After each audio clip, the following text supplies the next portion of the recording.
Every man holds within himself a key he may not know he possesses. It does not shine like gold, nor make a sound when turned. Yet it opens a secret door, a door hidden from the hurried eyes of the world. This door leads not only to outward triumphs, but to inner serenity. It does not swing open by chance or through struggle, but by the steady alignment of thought with divine law. Success is not something to chase. It is something to allow. You may have knocked on many doors of toil, of ambition, of desperate planning. But those doors are often closed tight, yielding only frustration or temporary gain. The secret door is different. It responds not to force but to faith. To walk through it, you must believe before you see, speak before it appears, and act as though what you seek is already yours. The world may call this foolishness, but Spirit calls it power. Every thought is a hammer. Every word is a chisel. You are building your tomorrow with your today. As long as you speak defeat, lack, or delay, you block the secret door. But speak the word of victory, and you step into the light of answered prayer. There is no success outside of divine order. When man aligns with the infinite, mountains move. Doors appear where there were only walls, and time bends to purpose. Many live lives of quiet questioning, wondering why they try so hard, yet advance so little. They do not realize they are working against their own good with doubt, with fear, with complaint. The subconscious mind obeys. If you speak of failure, it obeys failure. If you speak of triumph, it obeys triumph. The secret door is not hidden from you, but for you. Hidden from the eyes that see only lack. Hidden from ears that hear only bad news. But it reveals itself to the soul that dares to imagine, the voice that speaks blessing, the heart that stands in faith when all seems dark. Step back from worry. Release your grasp on the how. Speak the word of good, expect the unexpected. For when you least expect it, when you surrender the burden and trust the law, the door swings open in silence, and you find yourself standing in the land of answered desires. There is no limit to what lies beyond it. There is no lack in divine supply. Your part is simple: keep your mind stayed on truth. Let your word be life, and your path will unfold in peace, prosperity, and perfect timing. Success is often pursued as something external, something out there in the world waiting to be captured through hard work, clever planning, or relentless ambition. People spend years chasing opportunities, climbing ladders, and forcing outcomes, believing that by sheer human effort, they will eventually arrive at a place called success. Yet many find themselves exhausted, disillusioned, or constantly falling short. The deeper truth, often ignored, is that success is not truly achieved by struggle or striving. It comes through harmony with divine law. Divine law is the unseen order behind all things. It governs the universe with exactness, balance, and justice. It is not influenced by emotion, by circumstance, or by appearances.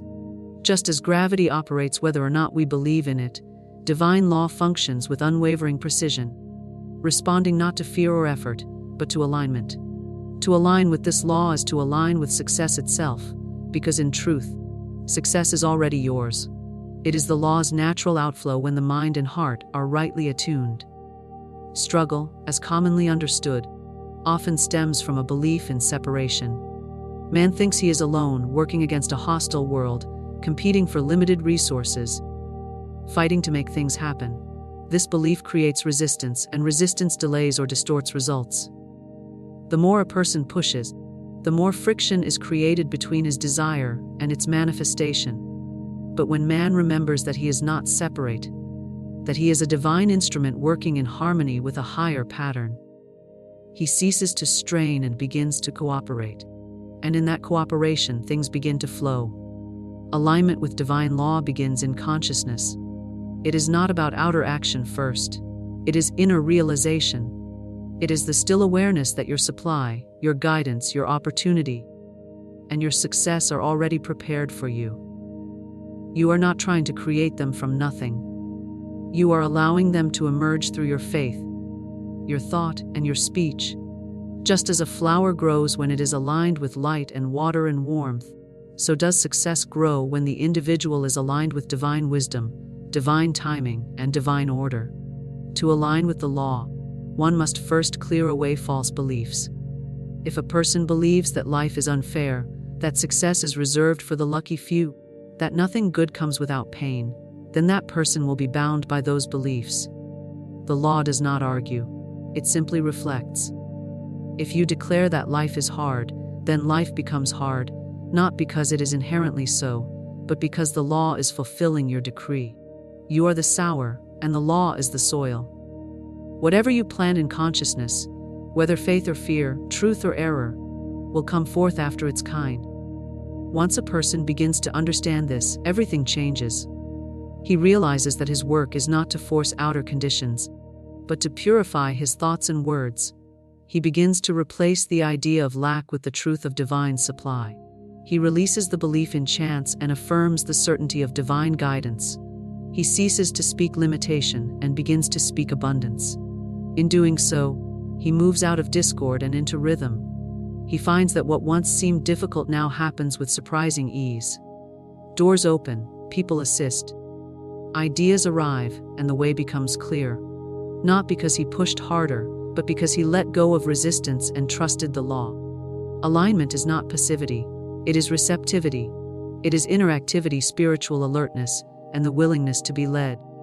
It is listening instead of forcing, obeying the still small voice rather than chasing every opportunity that appears. The person who is aligned with divine law is not frantic. He is not in a hurry. He knows that what is his cannot be taken, and what is not his will not stay. He walks in peace, even when there is no outward sign, because he knows that spiritual law is at work, unseen, perhaps but never inactive. True success, lasting, peaceful, and full, never violates the law. It never requires betrayal, deceit, or exhaustion. It flows from right use of thought, word, and expectation. To live in harmony with the law is to live in expectation of good. It is to see beyond appearances and hold fast to the unseen reality. It is to know that what is prepared for you is better than what you could force for yourself. The law is not moved by need, it is moved by belief. And belief is a choice, renewed each day by what you focus on, what you speak, and what you accept as true. Those who live in constant struggle often do not realize they are working against the current of their own good. They say they want success, but they affirm failure. They speak of opportunity, but expect rejection. They move forward with their feet, but backward with their thoughts. This inner contradiction creates confusion, delays, and disorder. But once the inner world is made clear, once thought, feeling, and speech are brought into agreement with truth, the outer world reshapes accordingly. The law begins to mirror the new consciousness, and what once seemed distant comes near. This understanding changes not only individual success, but also the way we measure it. No longer is success about status or comparison. It becomes about alignment, how closely one's life reflects the divine pattern within. A person may have much outward achievement but be far from peace, and therefore not truly successful. Another may walk a quiet path yet be filled with purpose, joy, and flow, and in that stillness, fulfill a destiny far greater than imagined. Divine law sees beyond appearances and measures not by the world's standards, but by harmony. There is great rest in this truth. You do not have to force open doors or convince the world of your worth. You do not have to struggle to be seen or heard. Your part is to align. When the inner world is right, the outer must conform. The law cannot be broken, but it can be used. And when rightly used, with faith, with clarity, with gratitude, it becomes the most powerful ally a soul can have. Faith and the spoken word are the keys that unlock the secret door to success. They are not mere habits of optimism or pleasant self-talk. They are tools of spiritual creation, forces that shape the invisible substance of life into visible form. The world may view words as casual, thrown about in conversation without consequence, and faith as merely hope dressed in wishful thinking. But under divine law, words are power, and faith is law in action. The one who masters his faith and his word becomes the master of his conditions. Faith is the substance of things hoped for, the evidence of things not seen. It is not blind belief, nor is it based on appearances. It is a knowing, an inner conviction. that what is unseen is more real than what is seen, because all that appears in the material world was first formed in the realm of spirit. Faith is the builder. It does not wait for confirmation. It speaks the end from the beginning. It is a spiritual law that whatever is held in unwavering belief must come to pass. Not because of chance, but because belief sets the creative forces in motion. Your word is your wand. Every time you speak, you are decreeing something into form. Whether you know it or not, your words are working. They do not stop and ask whether you meant them. They do not discriminate between positive and negative. They simply obey the law that says what a man sows, he reaps. A careless word spoken in jest, if repeated enough, takes root. A declaration made in fear, if not corrected, becomes a self-fulfilling prophecy. This is why idle words are not idle at all. They build, they destroy, they attract, they repel. The law responds not to your intentions, but to your declaration. When faith and the spoken word are joined, they become unstoppable. To speak with faith is to command with authority. It is to call forth that which is not, as though it were. The moment you speak a word with conviction, unmoved by doubt, unmoved by appearances, you set the creative law in motion. The outer world may not shift immediately, but the inner blueprint has changed, and in time, the outer must reflect the inner. This is not superstition. This is not magic. It is spiritual science, the precise operation of cause and effect in the realm of consciousness. Faith does not plead. It does not beg, it knows. A person who truly believes does not ask over and over again. They speak the word once and then give thanks, knowing it is done. Their behavior changes. Their expectations shift. They walk as one who already possesses what they have claimed. This mental and emotional alignment is what draws the unseen into the seen. Doubt, on the other hand, causes delays. It sends mixed signals to the law. One moment you affirm success, the next you speak of failure.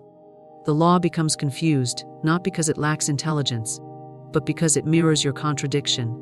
You cannot speak defeat and win. You cannot speak lack and expect abundance. Many people undermine their own desires with words of fear, complaint, sarcasm, or bitterness. They pray for a miracle, but in the next breath talk about how things never work out. This double-mindedness weakens faith and cancels the creative power of the word. Your word must be clear, deliberate, and sustained. You must speak what you seek until you see what you spoke, and even then, you continue to affirm. Because life is always unfolding, always responding to your present belief. There is no power in the word unless it is backed by belief. You may repeat affirmations all day, but if you do not believe them, they fall to the ground. Repetition alone is not faith. True faith is emotionalized. It is charged with feeling, with conviction, with expectation. It is not about saying the right phrase. It is about saying it with the energy of certainty. When you declare, "I am successful," you must feel the vibration of success already being yours. You must let the body, the voice, the mind all agree with that reality. Then the law moves to fulfill it. The spoken word creates an atmosphere. When you speak life, peace, and abundance, you create a field of energy that attracts those very things.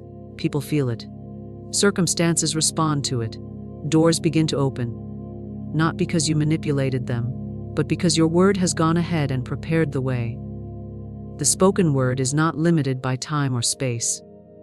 It sends out vibrations into the ether, and those vibrations draw to you the people, opportunities, and outcomes that match your declaration. The law is impersonal. It does not judge. It simply reflects what you declare as true. Faith is strengthened through use.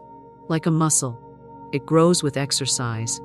Every time you choose to believe instead of doubt, to affirm instead of complain, to expect good instead of bracing for trouble, your faith becomes stronger. And as your faith grows, so does the power of your word. You begin to see results more quickly. You begin to trust the process more deeply. Your life takes on a new rhythm, not of striving but of unfolding.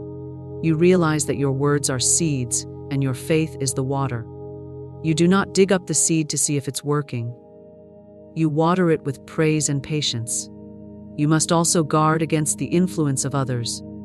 Many meaning people will speak fear, lack, and limitation over your life. They may not understand the power of their words, but that does not lessen their effect.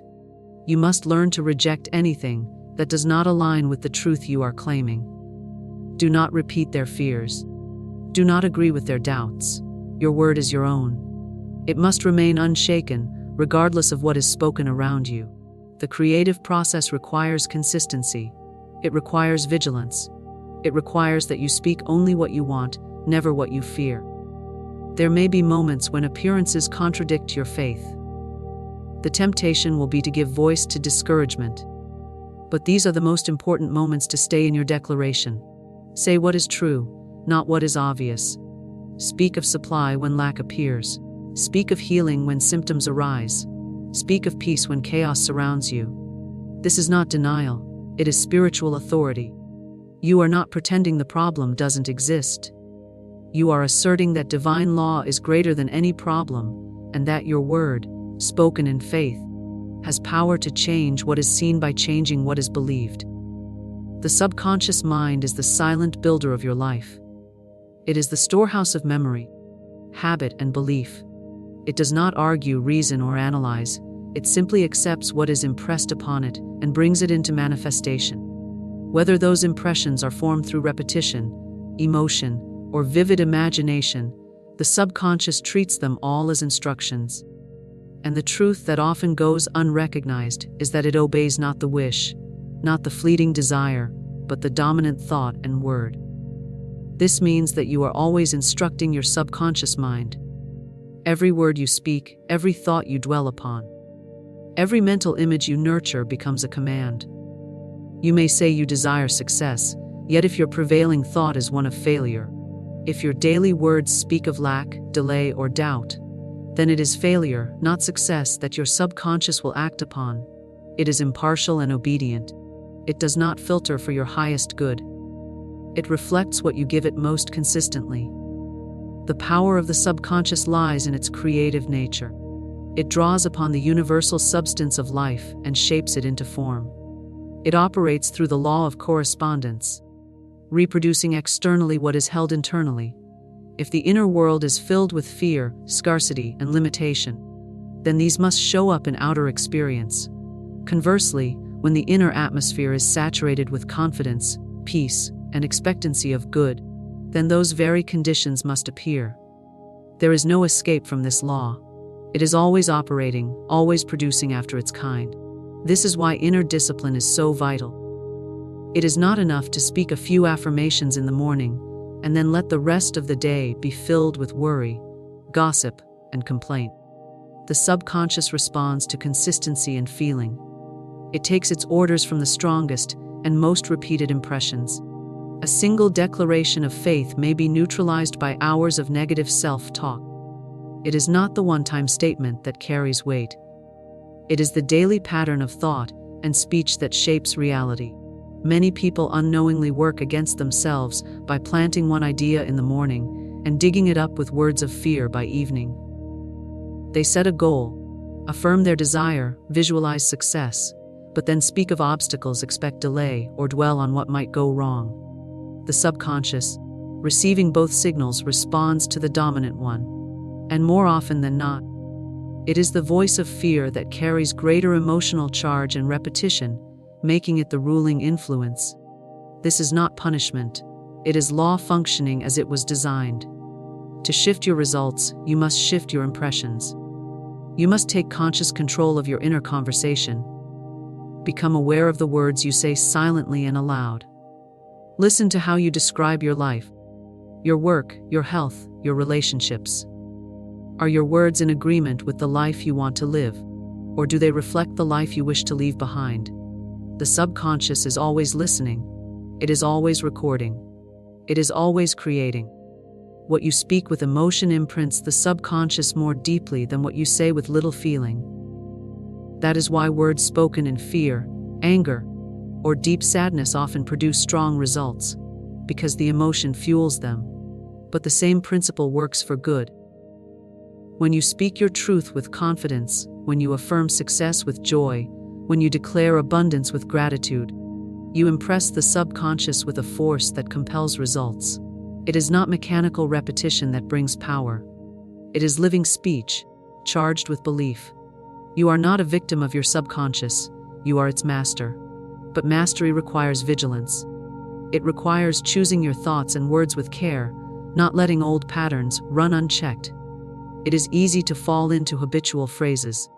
I always mess things up. Nothing ever works for me. I'm just not that lucky. These seem harmless, but they are creative declarations.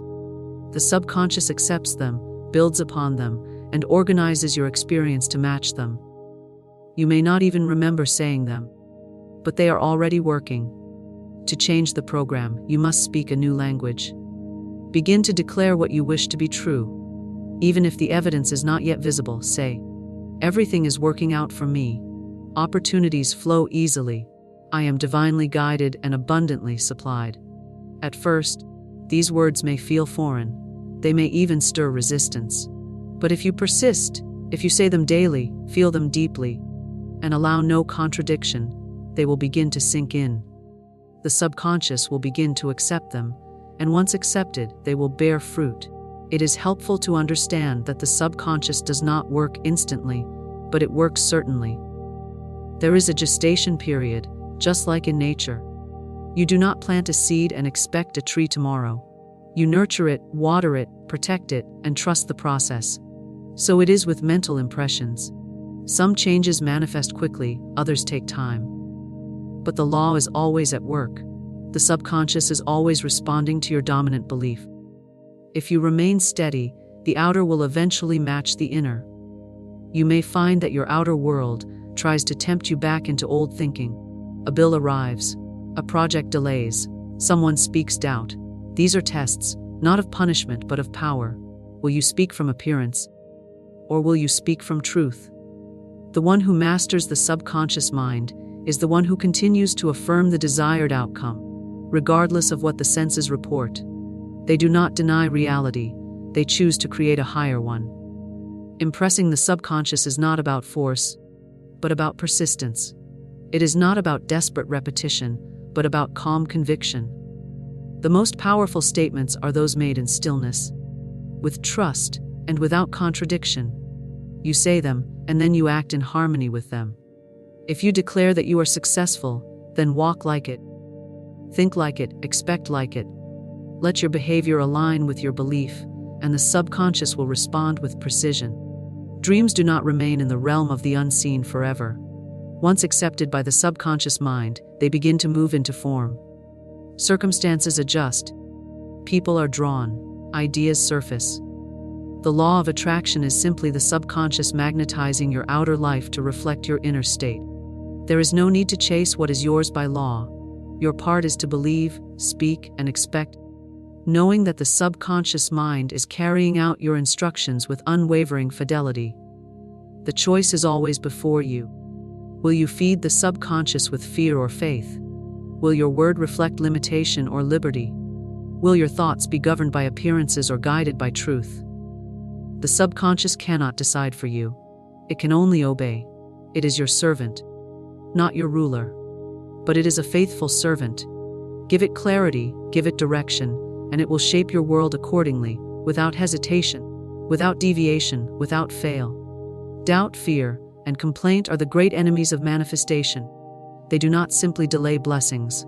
They actively block them. These forces work quietly, often disguised as realism or caution, but their effects are powerful and precise. Under divine law, what is spoken and believed is what comes into form. To entertain doubt is to plant uncertainty. To dwell in fear is to cultivate defeat. To give voice to complaint is to affirm that lack and hardship are the dominant truth. The law, ever obedient, mirrors back these inner conditions as outer experience. Doubt is the denial of divine order. It interrupts the creative process by introducing conflict. When a person affirms one thing, but mentally or emotionally doubts its possibility, they are sowing opposing seeds in the garden of the subconscious. The law does not respond to the spoken word alone, it responds to the belief behind the word. A declaration made without conviction is like a seed planted in dry soil. It may sit there, but it will not grow. True belief waters the seed and anchors it deep within the subconscious, where it takes root and begins to form visible results. Fear is even more magnetic than faith when it is allowed to dominate. This is because fear often carries intense emotional charge, and emotion gives weight to thought. The subconscious does not differentiate between what is desired and what is dreaded. It only responds to the strongest emotional current. A person may visualize success but live in constant fear of failure, and it is the fear that becomes the prevailing vibration. What is feared most passionately is often what manifests, not because fate is cruel, but because the law is exact. It does not bring what is wanted, it brings what is expected. Fear also clouds intuition and obscures guidance. When the mind is troubled, it cannot hear the still small voice of inner wisdom. Decisions made from fear are reactive, hurried, and usually out of alignment with truth. A person acting from fear becomes tangled in confusion, doubt, and cycles of misdirection. This mental state is not conducive to receiving blessings because it is out of harmony with the divine pattern, which is always one of peace, order, and perfect timing. Until fear is quieted, the channel through which good flows remains partially blocked. Complaint is perhaps the most subtle yet dangerous of the three. It is a habitual declaration of dissatisfaction with life. Each time a person complains, they are affirming that something is wrong, that conditions are lacking, that they are separate from the good they desire. Complaint is a negative prayer. It calls more of the same into being. It focuses attention on limitation, which then expands in perception and experience. The more one complains about money, the more reasons arise to continue complaining. The more one speaks of bad luck, the more life seems to conform to that belief. Even light-hearted complaining reinforces the vibration of lack. The subconscious takes all speech seriously. It does not understand sarcasm or dramatization. If a person repeatedly says, "I'm always broke," "Nothing ever goes right," or "I just can't catch a break," the subconscious treats these as commands. It begins to organize the person's experience to fulfill them. This is not superstition, it is spiritual law functioning as it was created to do. Every word carries energy and energy organizes matter. Speak loss and loss begins to form. Speak delay and delay shows up. The tongue is a creative tool, not a toy. One cannot walk the path of success while speaking the language of defeat. This does not mean denying facts, but it does mean refusing to dwell on them. Divine law does not require us to lie, but it does require us to choose our focus. If a challenge arises, acknowledge it and then affirm its solution. If a delay occurs, declare divine timing at work. If a door closes, speak of a better one opening. This is not mere positive thinking, it is spiritual discipline. It is the conscious refusal to partner with fear, doubt, or complaint in creating your reality. The most potent transformations occur when a person becomes vigilant over their inner dialogue. Each thought is examined, each spoken word weighed. Not in fear of saying the wrong thing, but in reverence for the power of the word. When the tongue is used as an instrument of truth, it opens the way for miracles. When thought is guarded and uplifted, the subconscious becomes a garden of rich, fertile soil. The seeds of faith grow quickly there. The weeds of fear find no place to root. It is not enough to occasionally speak words of affirmation while unconsciously entertaining doubt. Faith must be made dominant. This does not mean one must never feel fear. It means fear is not allowed to rule. When it arises, it is observed, confronted, and released.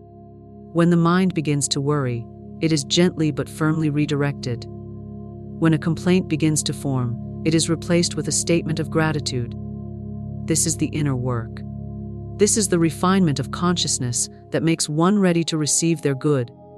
Some people believe they must earn their blessings through effort alone, yet unknowingly sabotage those efforts with inner resistance. They plan, work, strive, but speak against themselves with thoughts of unworthiness, fear of failure, or anger at circumstances. The law cannot override this internal contradiction. It can only reflect it. For every effort made in the outer world, there must be alignment within. Without that alignment, blessings are delayed, not by fate, but by vibration. The universe cannot give what the subconscious is instructed to reject. To remove blocks, one must become consistent in word and thought. Speak only what you want. Expect only what you desire. Think only in harmony with the outcome you seek. This does not mean pretending everything is perfect. It means aligning your energy with the truth that divine order is active, even if unseen. It means affirming the presence of solution, even when the problem appears large. It means trusting the process and refusing to curse the soil before the harvest has come. The creative process is delicate in the early stages. Just as a seedling can be destroyed by careless hands, a new desire can be weakened by careless thought. It must be protected from the harsh winds of doubt, fear, and complaint. It must be nurtured by truth, watered with faith, and guarded by silence when necessary. Not every thought needs to be spoken. Not every emotion needs to be indulged. The wise creator chooses which thoughts to energize and which words to release. The more you practice faith and guard your words, the less room there is for the lower vibrations. They lose their hold. Fear may knock, but it is not answered. Doubt may whisper, but it is not entertained. Complaint may tempt the tongue, but it is replaced with praise. This is not repression, it is redirection. It is the conscious use of the will to align with higher law. And in that alignment, blessings begin to flow not as isolated miracles, but as the natural result of inner harmony. Expectation is a magnetic force. It draws to you the very thing you prepare for in thought, word, and attitude. To expect good is to stand in spiritual agreement with divine supply. It is to believe without needing proof that something wonderful is already on its way. When you live in expectancy, you are not waiting in anxiety or need. You are resting in the quiet confidence that what you have asked for is already moving toward you. You are not commanding the universe, you are cooperating with it. You are not chasing the outcome, you are preparing the space for it to enter. Expectation opens the channels through which good can come. It creates an atmosphere of readiness, which allows you to recognize opportunity when it appears. Without expectation, blessings may pass unnoticed. The mind that expects nothing becomes blind to everything. It filters life through doubt and disbelief, unable to accept that the very thing it needs may be arriving in an unexpected form. But when the mind is trained to expect the best, it sees through the eyes of faith, it notices signs, it picks up on guidance, it acts in alignment with its own desires, not out of force, but from inner knowing. Surrender is the companion of expectation. It is not resignation or giving up. It is the spiritual release of control over the how and when. When you surrender, you do not stop moving forward. You simply stop pushing. You stop insisting that things happen on your terms and in your time. You trust that the divine pattern is unfolding in perfect sequence. You allow divine intelligence to orchestrate the details beyond your comprehension. While your human mind is limited in vision, the infinite sees all. It knows the shortest path, the right moment, the most graceful solution. When you surrender control, you step into flow. Things begin to align without struggle. People show up, ideas appear, circumstances shift. What once felt delayed now feels divinely timed. You find yourself in the right place at the right time, not by effort, but by guidance. This flow is not random. It is the natural rhythm of life when resistance is removed. To expect good and surrender the outcome is to place yourself directly in that rhythm. You stop interfering with the process. You stop digging up the seed to see if it is growing. You rest in confidence and let the law fulfill itself. Many people expect trouble, not blessing. They rehearse disappointment. They prepare for things to go wrong, believing it is a form of protection. But all they are doing is aligning with what they do not want. They fear loss and so attract loss. They anticipate delay and so create delay. The law responds to their most dominant expectation, not their occasional wish. It does not reward fear-based preparation. It mirrors belief. When someone says, "I knew that would happen," they are often right. Not because they are psychic, but because they expected it, spoke of it, planned for it, and emotionally accepted it as truth. Expectation must be chosen deliberately. It must be trained. It is not a mood, it is a discipline. You wake up and choose to expect good, regardless of yesterday. You look at a situation and choose to see the hidden good, regardless of appearances. You speak of outcomes you desire, not in fantasy, but in faith. You prepare your life for the very things you pray for. If you are asking for opportunity, do you keep your calendar open? If you are asking for love, do you make room in your heart? If you are asking for success, do you carry yourself like one who is ready to receive it? True expectation changes behavior. It is not passive. It causes you to act in ways that match your belief. A person who truly expects abundance will not speak of lack. One who expects healing will not talk endlessly about symptoms. One who expects success will not keep rehearsing failure. There is a deep consistency that emerges between belief, speech, and action. And this consistency is what creates powerful momentum. The subconscious receives a clear signal and responds with precision. You do not have to know how it will come. You only have to believe that it will. The human mind often wants details, a timeline, a plan, a promise. But spiritual law does not work through control. It works through trust. The one who expects good lets go of the need to manipulate the process. They follow inspiration, act on guidance, and allow the outcome to unfold in its own perfect way. Sometimes what arrives is even better than what was asked for. Sometimes the route is unfamiliar but leads to the exact right place. Expectation leaves room for miracles. Expectation also protects against discouragement. When delays occur or detours arise, the expectant mind does not panic. It understands that the delay is not denial. It recognizes that a redirection may be a form of protection. Because the root belief remains intact, the emotional reaction is balanced. There is no collapse into fear. There is no spiral of doubt. There is patience, not passive waiting, but active trust. This steadiness keeps the channel open and allows good to continue moving toward you without interruption. To expect good is also to declare that you are worthy of it. Many people unknowingly block their blessings with feelings of unworthiness. They believe good things are for others. They have accepted the lie that they must suffer, strive, or prove themselves before they can receive. But expectation is a bold declaration of worth. It says, I am ready, I am open, I am deserving. This energy is magnetic. It sends a signal to the universe that you are no longer resisting your good. You are not chasing it. You are welcoming it. This energy of welcome must be cultivated. It is easy to fall into old patterns of doubt, fear, and control. But each time you catch yourself and choose a new thought, a new word, a new expectation, you shift the current. You realign with truth. You remind your subconscious and the universe of what you are preparing for. You affirm not only with your mouth, but with your posture, your habits, your decisions. Everything begins to reflect your new state of being. You must also expect the unexpected. Often blessings come in forms you did not imagine. The answer to your prayer may arrive through a different person, a different path, a different timing. If you are too rigid in your expectations, you may miss the gift. But if your expectation is rooted in trust rather than control, you remain open. You recognize the answer even when it wears a different face.